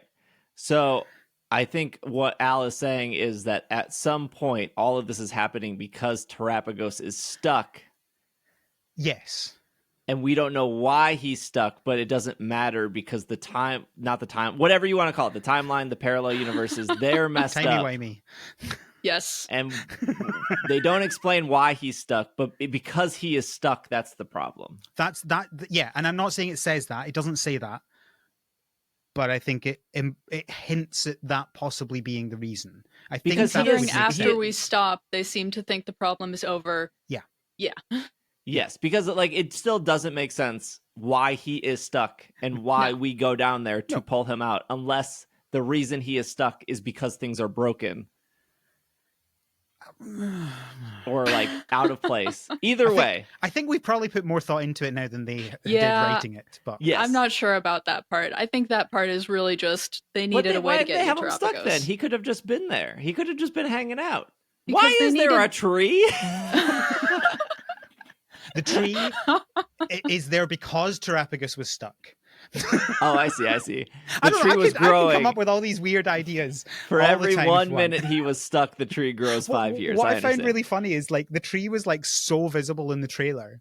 And like until you mentioned the tree again today, I forgot about the tree. Like I don't even remember. People who didn't even notice it was there. No, exactly. Did we actually see it? It was there. You was did, was it on top Yes, of the was... rock that Terapagos was stuck in? In Scarlet, there was a Garganackle, room. so it was going to be a different Pokemon in Violet, but it was on the same island as one of the Pokemon you had to knock out to get past the crystal barriers. Yeah. Oh. You just had to look up, the last Pokemon and not everyone looked up. Yeah, I didn't look up. How do you not look at? You have to go down like a water canal to get to it, and then the whole thing's surrounded envisioned. by this beautiful deep pool. I wish we could still dive so that you could actually explore that place more. I was just finding the Pokemon to then go back. I wasn't exploring at this point. I was exploring because there was items on the ground. I thought I was going to miss something, so I was not in that room though. But... Okay, can we talk about the second cool? So the first coolest part of this entire DLC is Kieran has Incineroar. No debate there, right? Like coolest part of the entire DLC is Kieran using Incineroar. Yeah, we're all in agreement. Glad we got there. The second coolest part is when he throws a Master Ball at Terapagos. It was so cool. It was like one of the top 5 moments in all of Pokemon where like it's like anytime you watch a movie and the bad guy is like, oh, here's how I'm going to end your life. You're going to slowly be dropped in this pool of lava. And it's just like, just drop him. It doesn't need to be like a 10 minute. He wasted no time. Yeah. That the Terapagos popped out and he threw his Master Ball in. It was so cool. It something about like a non-player character throwing a Master Ball and it just doing that, like I'm gonna say, and it succeed. Of course, it would succeed. It's a Master Ball. See, you say that, but there is actually the teeniest chance that Master Ball can fail, and I was like, oh, is that what they're gonna do here? Is that the plan that actually it will fail because there's that absolutely tiny chance, and they're gonna go into the whole Pokemon do actually choose. That would make so many people angry, though. Oh yeah, I'm sure it would have absolutely, because I don't think many people actually realize that there is actually a chance that Master Ball can fail.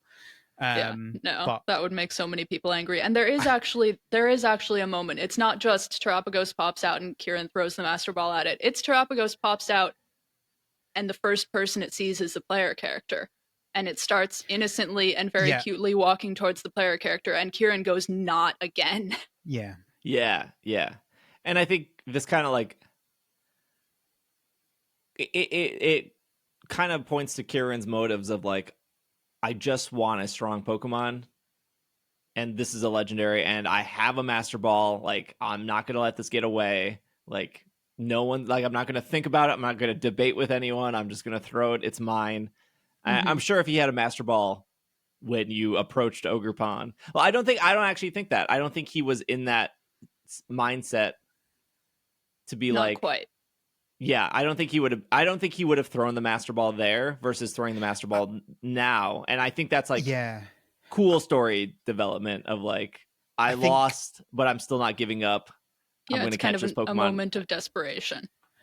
I think when you were at Ogerpon, I don't think he even thought through. I don't even thought it was a possibility that Ogerpon wouldn't go with him. And then through that rejection, he then realizes right, it needs to be, I need to not give them a choice next time. So I need to work to get that Master Ball to then make sure that I don't fail. Well, he Yeah, didn't try to very- give Ogerpon a choice, but it's along those lines. Sure, but didn't try, but Ogerpon still had the choice, right? That's the point. Whereas with the Master Ball, if we ignore the tiny chance the Master Ball has, you basically it had no choice at that point. Mm-hmm. I always, I did like the battle with Terapagos. I always think personally, this is just a personal preference. I think battles with Pokemon you've never fought before are more fun when you don't know their typing.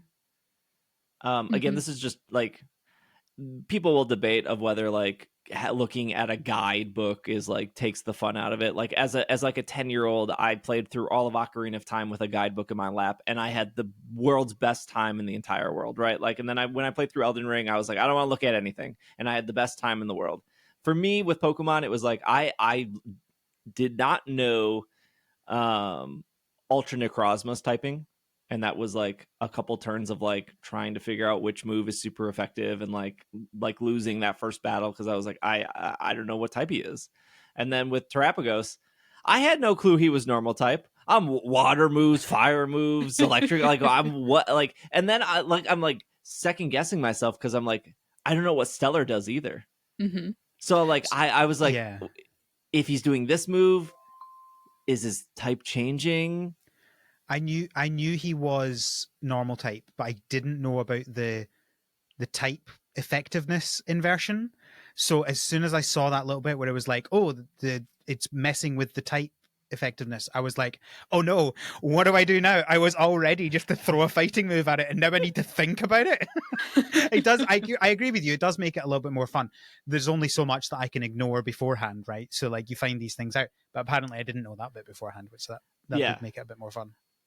And I did like the I was so like, I think at one point Miss Breyer was like, you need to Terastallize in order to like do damage to it. Over and like, over and over again. And I was like, I know, but I have to attack it 3 times. Yeah. And then my Yeah. Twitch chat was like, you can Terastallize right now. And I was like, oh, I'm so used to raid battles. I'm like, No, I think you did have to. You did do you still have to have do it. to. You have to do it twice, Uh, not 3 times. Okay. Okay. So like I'm like trying to like count moves in my head instead of just like looking at the button that's lit up because I'm like so used to like raid battles. Slightly different mechanics. Yeah, I did have a similar sort of thing to you where I was like, oh no, it's stolen my Terra. Oh no, what am I going to do for the rest of the battle? I didn't realize you got it again until it came up with it, and I was like, oh, it's still there. Yeah. And then what I think Carmine helps you with one Pokemon because she's like, I only have Sinistra or whatever. And then eventually Kieran joins you, which like that end part where like you fight Kieran loses to you, he like doesn't understand what he does wrong, like the love of Pokemon, like that nothing there was like kind of new in the sense of like Pokemon games. And then Terapagos breaks out, digivolves into the bigger one, and then you fight alongside Carmine and then alongside Kieran. And that was like very standard, like, okay, this is what like brings our friendship back together, is us fighting this very powerful Pokemon together. Like, it was, I don't know how else you do that. Like, it was just like a very standard Pokemon thing to do to like wrap that up. I thought it was fine though. Like, I enjoyed that battle. I thought it was fun. Like, it was predictable in the sense of like, oh, of course Carmine's going to run out and then Kieran's going to step in for her. I liked it. But I don't think it was like that part was super unique, but I don't think it was bad. I liked his like reticence to do it initially. Like, oh, I have failed twice now. I lost to you, Al, and then I lost to you again, right? I'm clearly useless now. I can't do anything, right? His confidence is completely gone. No confidence. I liked that. And then how he's finally like, okay, fine, I'll help, and helps. I just felt like because we defeated Terapagos together, that means I now forgive you for lying to me and going behind my back and all of that, and we're not even going to mention that again. That's the Wikipedia bullet point entry. Yeah, that just feels like they just completely just were like, well, we want to get from A to B, so we've gone from A to B, but there's no real reasoning as to why they've gone from. And it didn't even. I don't even think it needed to be huge. Even just a fact of like, if he had gone something like, I don't think I'm quite there yet. We'll need some time, but I'm sure I'll get there. Something like that. Or like, you didn't even need to be immediately like, oh, especially as we now know we've got the epilogue, right? They could have done a little bit more there, but no, they wanted it to be here. They wanted him to be friends with you again now. It They just needed the felt, sunrise happy ending yeah. moment. They I do feel needed like the before and after pictures in the credits. yeah. Yes. I do feel like there were moments, as you know. I feel like the moment when Kieran starts going back to normal is when you defeat him and just sort of starts getting more and more back to who he is actually. Debatably, very much so. But I mean, yeah, if you don't pick up those little clues, it's very what they've done with Kieran's story is not only subtle and so far because of the epilogue is debatable on what's actually going to happen and what actually is happening. But it's also not great morally. Like this is not how I would have written this story. It's super interesting to me because of the way they're doing it. There are things that it's been super fun to find clues for, but this is not all lining up quite right in all the ways. Yeah, it felt like they had so much to answer and so much to talk about. And they I guess they did, but not in any of the ways I expected. Yeah. Like I think I think the Kieran stuff does like make sense. Him being really strong, him losing to you, him like trying to catch another legendary Pokemon to defeat you, losing, then like you needing help and him joining, and then like that was not surprising, and that was fine. Again, not bad. I enjoyed it, but I was like a little predictable. I think the what was like surprising is like how useless Briar was. Like that was actually surprising. Yeah.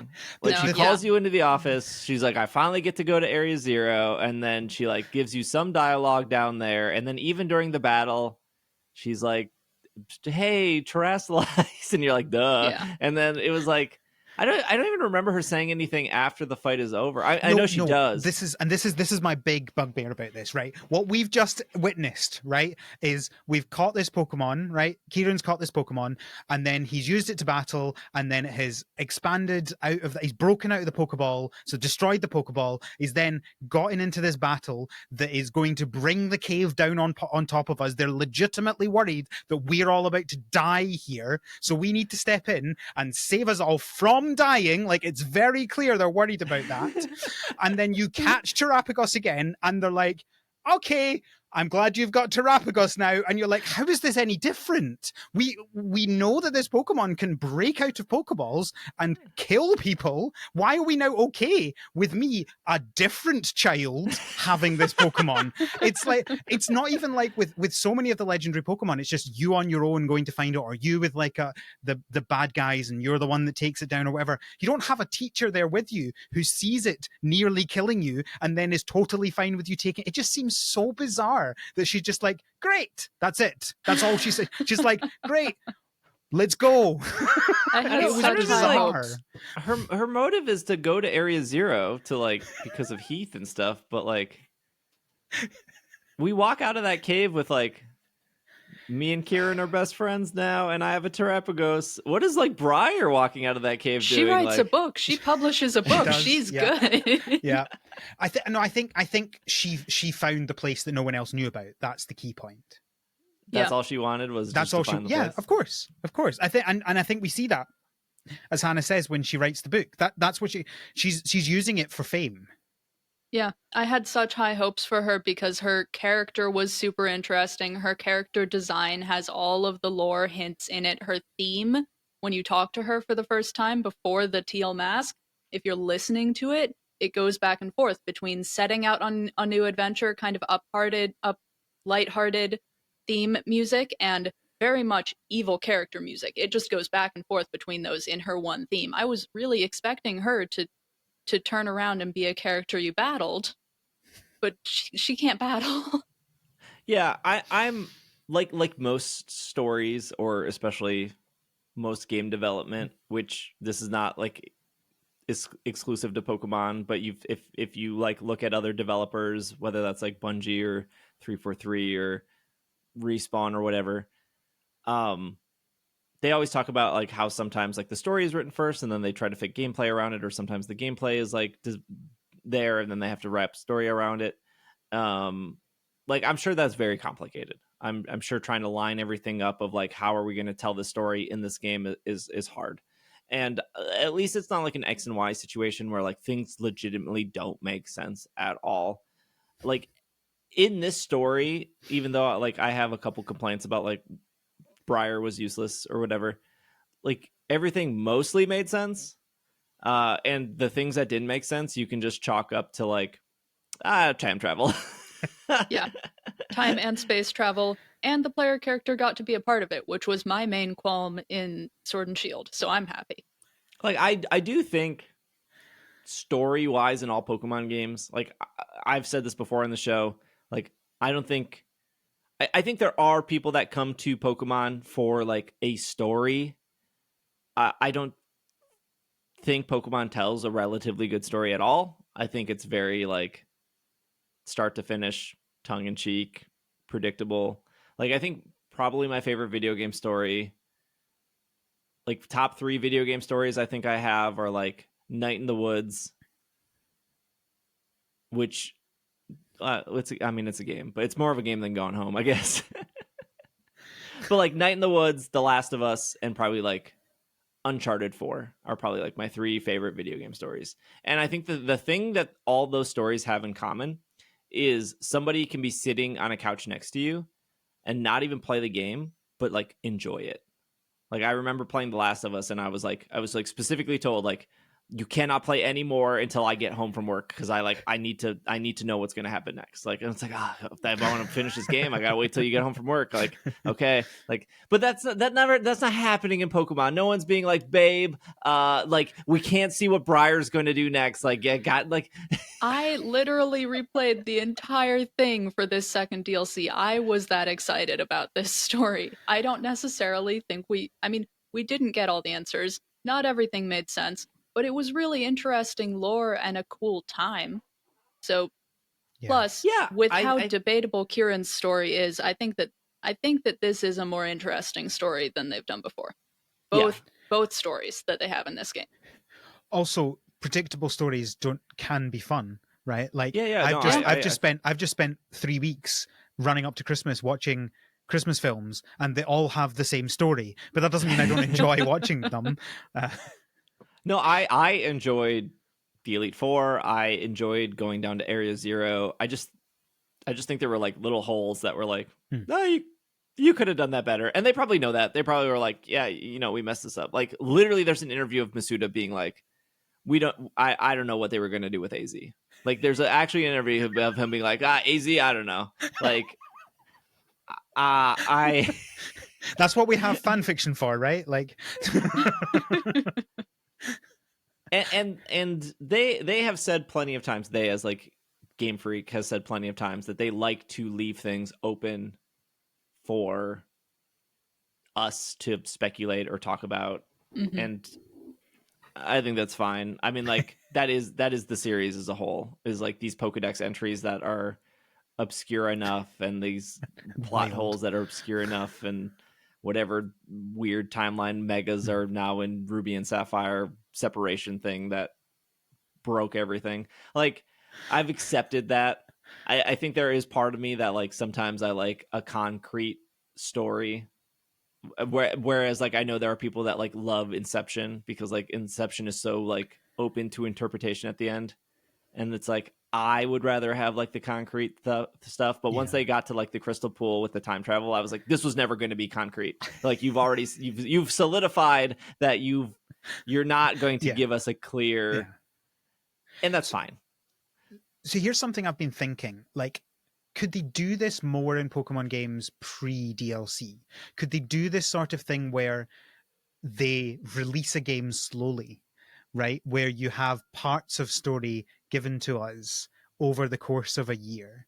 And because that's essentially what we've done here, right? We've got the main story, which may or may not link into this story. Technically 3, that's sure. What they sold us. Yeah, that's true. That's true. According to the trailer for the epilogue, it does seem like it's going to link it to it. It does, yes. Yeah. And then there's the the Teal Mask stuff, and then a few months later we get this Indigo Disk stuff, and then we're going to get another couple months later we're going to get the epilogue.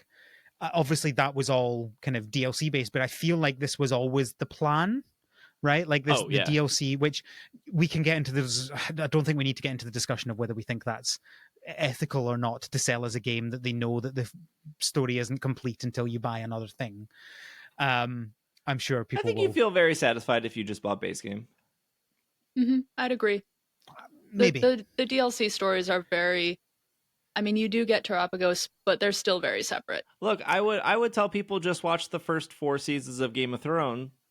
There's more, but don't watch that. That's not good. Just stop there, and you'll be happy. But this DLC is good. But this DLC is good. Yeah, this DLC is good. But there are stopping points where you could be like, I don't know what happened at the rest of the Orange is the New Black, but the first 2 seasons I watched, I had a good time. I heard it's not good after that, but... But all I'm saying is TV series. All I'm saying is you could be satisfied with the first 3 stories, sure. I guess. I guess my point is it feels like this was always the plan. It doesn't feel like they slapped a story on the side and went, there, you've got there's your DLC story. It feels like maybe there were different writers for the DLC. Maybe. Just all of the characters in the DLC are so anime trope, and the ones in the main storyline are slightly less. Yeah, I'm curious what the epilogue wants to set out and accomplish, because it could just be none of the questions that we have. I don't think they're going to be well, this is the actual reason Terapagos was stuck in a rock. I don't think it's answering. I think that storyline's over. Well, actually, you see, there was a Nana berry down there. This is how time travel works in the Pokemon universe. And it's actually going to tie together all the stuff about the multiple universes with Megas and stuff as well. That's all going to come together. And Ultra Beasts. Oh yeah, of course. They're all... Oh, goodness. Yeah, and I think I said last week, I didn't think there was going to be more paid DLC. This epilogue is free. Well, free if you bought the DLC. I think you said there was not going to be a third DLC. I don't know if Does this technically count as a third DLC? I don't know. That's the debate with Legends Arceus of whether that was DLC or not. It was a forced update. You had to do it. Yeah, and we love the paid DLC versus free update discussion is the best discussion to have. Yeah, I don't think there will be part 3 and 4 of DLC. No.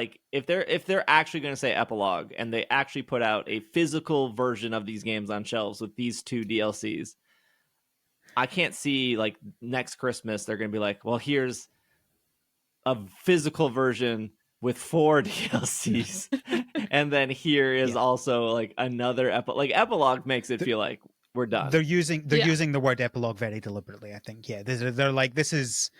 There's a reason why they're giving us it later, right? There's a reason it's not included yet, and maybe that's just because we want you to play it later, but it might be something else. I don't know. I would also assume they want to get it out before Pokemon Day. I think maybe. I don't know if we talked about this after the show or during the show, but it was after the show. I think it was after the show where Al was oh, if there is a free epilogue, or we didn't even use the word epilogue, but if there was a free something else, it would probably be around Pokemon Day. And I was I would think it would be Rayquaza around Pokemon Day. Yeah, we knew that. We didn't mention it on the podcast, but we knew it existed at that point, but they hadn't announced it. But we had a quick conversation at the end. You told me. I didn't. Oh, you didn't know? No. Oops. Didn't do it on the podcast. No, I still got to wake up to the epilogue trailer and be very excited still. Yeah, no, it's a cool trailer. And it's whatever. It's nice. I don't know if it's intentionally delayed or they were hey, we need to put this out and we also need another month to do this. Well, there's not an update. There won't be an update before that. Because it's in the game. It's in the game. Well, no, because they've said that point 1 or whatever. No, but we know they're not going to do that because they've already said that point 1 is coming out with bug fixes. They've specifically said is point 1. Oh yeah, they did. And that's coming out at the end of January. So they were they said end of January. They didn't say January. So I don't think We're not getting So anything any more I want to updates. spend the next hour of this podcast talking about the difference between bugs and oversights.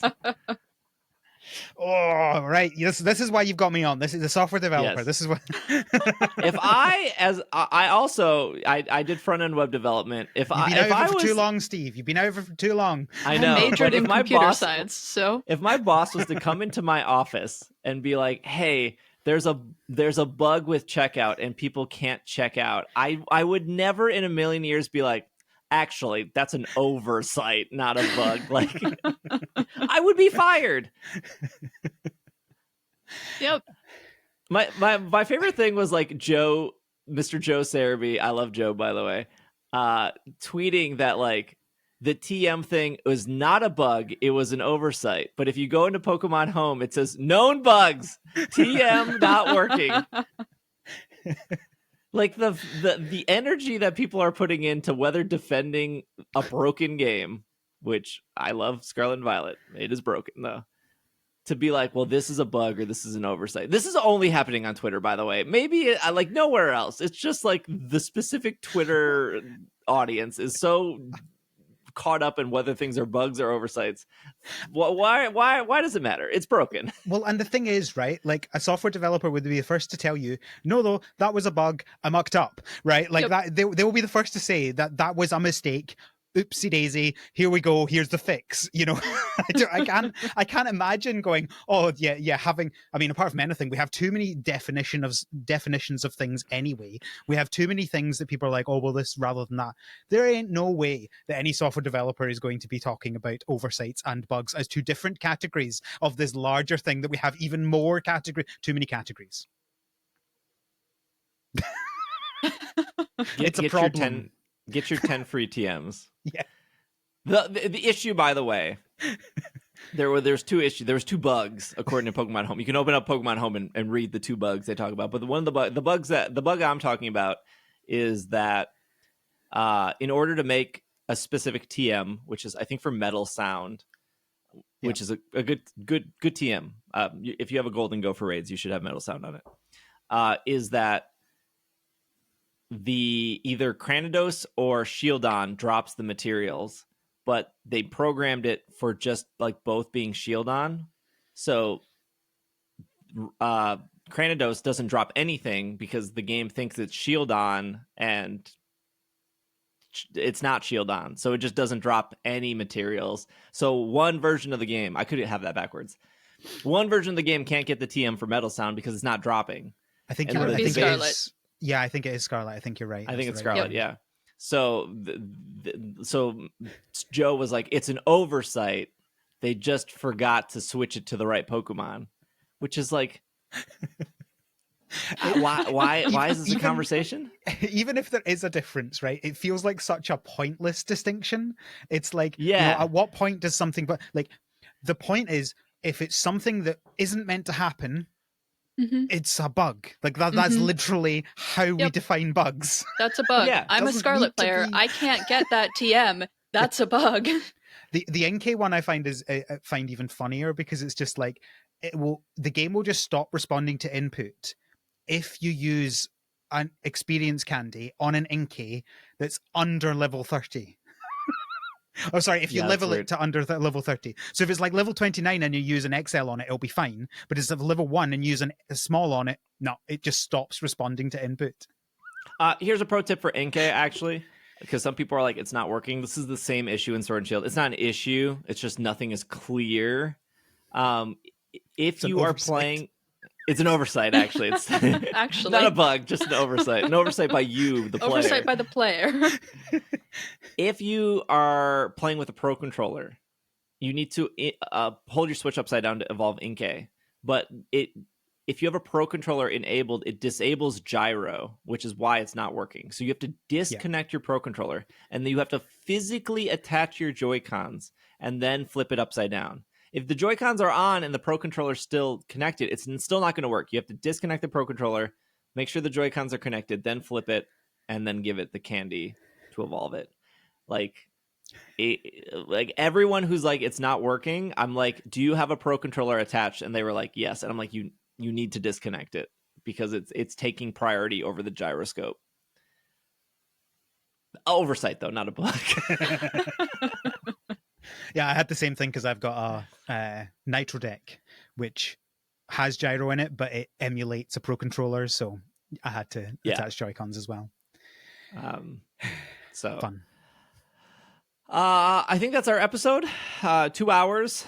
Poof. Long. I'm this is not the rest. I feel like there's probably things we didn't talk about. And there's a whole epilogue to look forward to. Yeah, we'll probably do the same thing where we'll give you guys a full week before we talk about it on the show. I think the epilogue comes out on like a Wednesday or a Thursday. The 11th of January. On a Thursday, yeah. Yeah, so we won't talk about it that weekend because, not everyone might be able to get to it by then, but we'll come back. Well, I actually probably have Al back on for that since Al's been the Indigo Disk story carry. And then Hannah can finally put to rest whether this was her favorite Pokemon story of all time or not. The epilogue could ruin it for her. That's true. It could ruin it all. I look forward to when we still have unanswered questions. People saying, "Well, there will obviously be another thing because there can't be unanswered questions. We're waiting for something still." Yeah, Callus is right there. It's right there. Yeah. Hey, this is the last episode of the year. If you're watching on YouTube, feel free to comment what your goal for 2024 is. Maybe it's Pokemon related. Maybe it's not. Maybe it's like you want to lose weight, which is awesome. Maybe it's you want to catch the entire Pokedex in Premier Balls. Also awesome. Maybe it's that you want to get your Magearna from completing Pokemon Home. That's cool too. I'd like to know your New Year's resolution in the comments. So maybe it's not having any bugs in your code. Only oversights. If you don't have any testers, you can't have bugs. That's true. Thank you, Hannah. Thank you, Al. We will be back next week. We'll catch up on all the Pokemon news we've missed. So this has been another episode of the Pokemon Podcast, and we are Super Christmas. Super effective. Happy New Year.